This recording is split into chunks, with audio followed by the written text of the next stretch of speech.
ทบทวนความคิดวันที่ชีวิตต้องไม่เหลือใครเจ็บปวดเกินไปกับเรื่องร้ายๆที่ใจต้องพบเจอ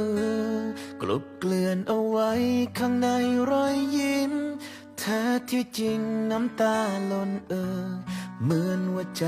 มันพังทลายไม่มีชิ้นดีเมื่อโลกโหดร้ายจนไม่อยากฝืนเพื่อตื่นขึ้นมาไม่อยากลืมตาไม่อยากรับรู้ถึงความเจ็บนี้ต้องเดินต่อไปด้วย